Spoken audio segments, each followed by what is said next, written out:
Hello everyone, आज मैं आपके लिए एक्सप्लेन करूंगी आइसले द गॉड का एपिसोड नंबर 13। तो जैसा कि लास्ट एपिसोड में हमने देखा था कि लिन क्यू नाइट गॉडेस की पावर्स का यूज करते हुए अपने सभी टीममेट को एक भयानक मिसाइल अटैक से बचा लेता है, मगर उसकी सेफ्टी के लिए टीम लीडर ने उसे एक जगह पर ट्रैप कर दिया था। इसी दरमियान लिन क्यू की मुलाकात हुई लेजेंडरी मैजिशियन मर्लिन से, जिसने लिन क्यू को नाइट वॉच के ट्रैप से रिहा होने में मदद की। जिसके बाद लिन क्यू जाकर अपने दोस्त बेली ट्यूमिंग और चाओ युवान को church of the ancient God के लोगों से बचा लेता है।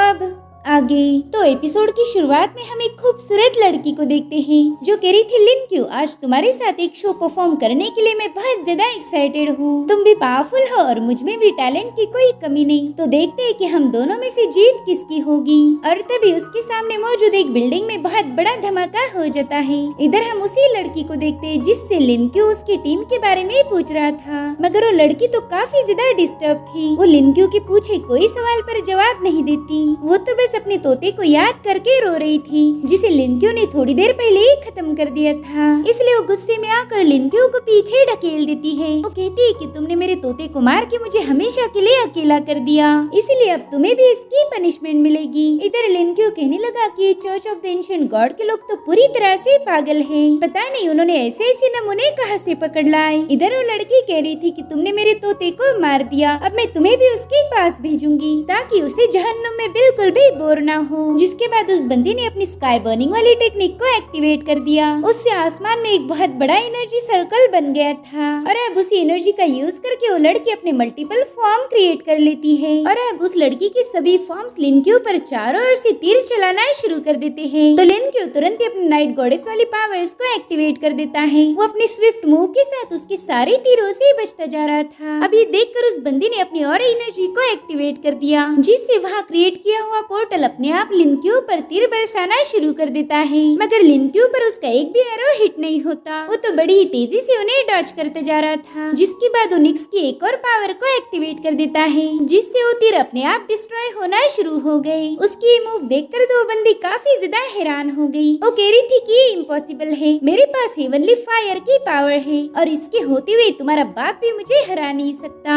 जिस पर लिन क्यू से जवाब में कह रहा था कि बच्ची नाइट में तुम ही क्या, कोई और भी मुझे हरा नहीं सकता। जिसके बाद लिन क्यू अपनी पावर्स को एक्टिवेट करते हुए एक ही अटैक में उस लड़की को नॉकआउट कर देता है। लिन क्यू ने उसे जान से नहीं मारा था, बस उसे बेहोश कर दिया। जिसके बाद लिन क्यू अपने दोस्तों के पास चला गया जहाँ पर ये लोग डिनर कर रहे थे और उसी होटल के बाहर कोई पर्सन था जो इन लोगों का वीडियो बना लेता है। यानी कि church of the ancient gods के लोग लिन क्यू और बेली ट्यूमिंग को बिल्कुल भी अकेला नहीं छोड़ रहे थे। उनका टारगेट है इन दोनों को खत्म करना। इधर बेली ट्यूमिंग खुद की तारीफें करते हुए कहने लगा कि मैं ना बहुत ज्यादा पावरफुल बन चुका हूँ, मुझे मारने के लिए ढेर सारे असैसिन आए थे मगर मैं अकेला ही उन पर भारी पड़ गया। मेरे ख्याल से मैंने 1000 लोगों को तो मार ही दिया होगा। जिसके बाद लिन क्यू से कहने लगा कि भाई तू बिल्कुल फिक्र मत कर, जल्दी मेरे ढेर सारे बॉडीगार्ड्स यहाँ आ जाएंगे, फिर तो हमें किसी से डरने की कोई जरूरत नहीं। मगर लिन क्यू को पता था कि इसके bodyguard church of the ancient gods के लोगों का कुछ भी बिगाड़ नहीं पाएंगे, उल्टा वही उन लोगों के हाथों मारे जा सकते हैं। तो अगर इस मसले को जड़ से निपटना है तो मुझे मेरे टीम लीडर जी फांग से मिलना ही होगा।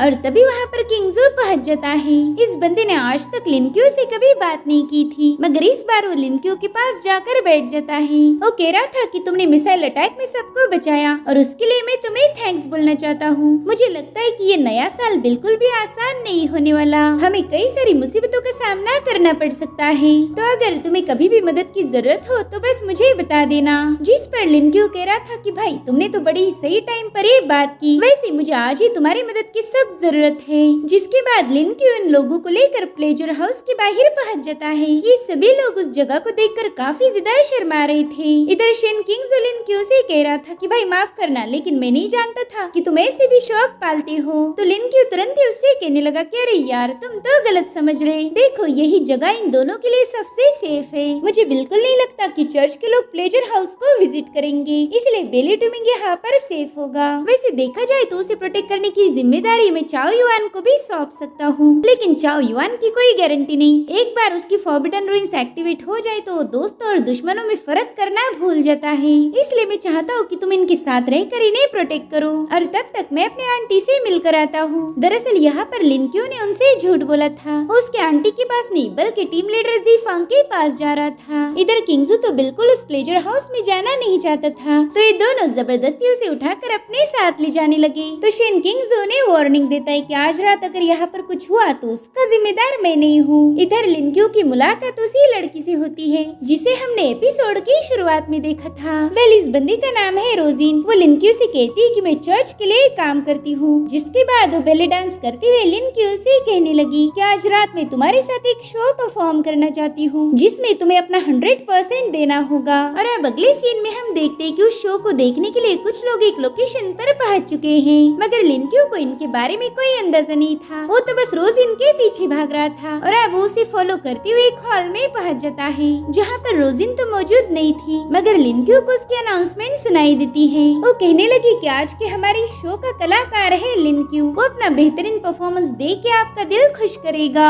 इधर लिनक्यू के सामने ढेर सारे पपेट्स थे जिसमें लिनक्यू के सभी दोस्तों के किरदार है। वेल सबसे पहला पपेट था बेली ट्यूमिंग का, जो कि लिनक्यू को बता रहा था कि मैं काफी ज्यादा पावरफुल बन चुका हूँ, मैंने चर्च के कई सारे लोगों को खत्म कर दिया। अब वहाँ पर दूसरा पपेट था चाओ युआन का, जो कि कह रहा था आमी तोबा, और इससे ही लिनक्यू समझ जाता है कि ये तो है चाओ युआन। इनफैक्ट वहाँ पर लिनक्यू के टीम लीडर का भी पपेट था जो कि मिशन के बारे में बातें कर रहा था। और अब लिनक्यू देखता है कि वहाँ पर तो उसकी पूरी की पूरी टीम मौजूद है, जिन्हें देखकर वो काफी ज्यादा कंफ्यूज हो गया। इधर रोजिन ने अपनी ढेर सारी कठपुतलियां नीचे निकाल ली थी। वो कहती आज मैं तुम्हें तगड़ी टक्कर दूंगी, देखते हैं फिर तुम जीतोगे या फिर मेरे पपेट्स। और अब शो स्टार्ट हो जाता है। लिनक्यू स्टेज पर था। इधर रोजिन कहानी सुनाते हुए कहने लगी कि राजा की अचानक से मौत हो चुकी है और अब उनकी जगह पर एक नया राजा तख्त पर बैठेगा। तभी लिनक्यू देखता है कि वहाँ पर पपेट्स के बने ढेर सारे सिपाहियों के साथ बेली ट्यूमिंग की एंट्री हो चुकी है। वो सीधे राजा के पास चला गया।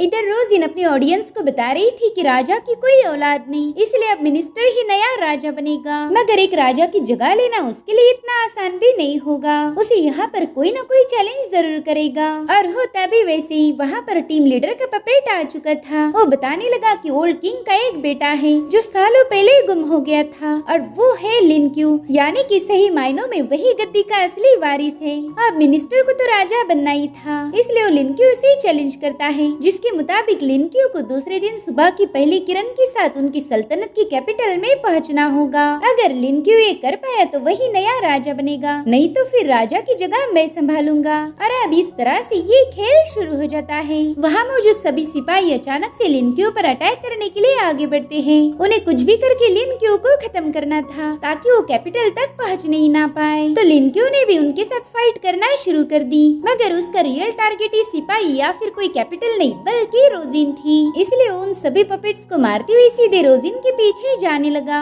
उसने अपने नाइट गॉडेस की स्पीड वाली पावर्स को भी एक्टिवेट कर लिया था, मगर वो रोजिन तक पहुंच पाई इससे पहले रोजिन के पपेट्स उसे पकड़कर पीछे खींचने लगे। इसलिए लिनक्यू भी उन्हें गुस्से में पटकते हुए डिस्ट्रॉय कर देता है, मगर वहाँ पर पपेट्स की कोई कमी नहीं थी। वन बाय वन कई सारे पपेट्स उस पर अटैक करने के लिए आगे बढ़ने लगे। वहाँ पर जितने भी पपेट्स थे उन सब की डोर रोजिन के हाथ में है। वो अलग अलग किरदारों का यूज करते हुए लिनक्यू को अपने पास आने से रोक रही थी। इतना ही नहीं, उन पपेट्स के पास रियल वेपन्स थे जिनका यूज करके वो लिनक्यू को जान से मारने की कोशिश करते हैं। हालांकि लिनक्यू उन पर भारी पड़ गया। उसने जितने भी पपेट्स को अपने रास्ते से हटाया वहाँ उतनी ही ज्यादा तादाद में और पपेट्स आने लगे, जिनके साथ फाइट कर करके लिनक्यू इरिटेट हो जाता है।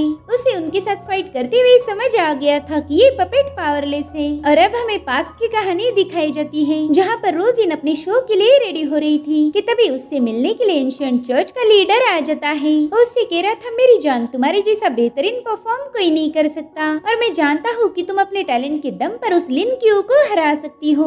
भले उस कमबख्त के पास गॉड की पावर हो, लेकिन तुम्हारा भी कोई जवाब नहीं। इसीलिए मैं चाहता हूँ कि तुम उस लिनक्यू को मेरे लिए डिस्ट्रॉय कर दो। इधर लिनक्यू एक एक ओपन स्पेस में पहुंच चुका था, जहाँ पर आते ही उस पर एरो से अटैक होना शुरू हो गए, जिससे लिन क्यू बाल बाल बच जाता है। उसने बड़ी तेजी से उन एरोस को डिस्ट्रॉय कर दिया था, मगर फिर वहाँ पर स्पेशल टीम के मास्क वाले बंदे यानी कि वांग में की एंट्री होती है। लिन क्यू देखता है कि उसके सभी साथियों के पपेट्स ने उसे चारों ओर से घेर लिया है और अब उन सभी पपेट्स ने एक साथ ही लिन क्यू पर अटैक करना शुरू कर दिया। तो उनसे निपटने के लिए लिन क्यू भी अपनी गॉड पावर को एक्टिवेट कर देता है। वो बड़ी ही तेजी से माइकल की पावर का यूज करते हुए इन सभी के अटैक को काउंटर कर देता है। इतने सारे पपेट्स से निपटने के लिए लिन क्यू को बस कुछ ही सेकेंड्स का वक्त लग गया था। लिन क्यू को समझ नहीं आ रहा था कि आखिर ये बंदी उसके साथ करना क्या चाहती है, और तभी रोजिन उसके सामने परफॉर्म करते हुए उसे अपने पीछे आने पर मजबूर कर देती है। लिन क्यू भी बड़ी ही तेजी से उसका पीछा कर रहा था और तभी भागते भागते हुए एक अलग ही जगह पर पहुंच जाता है,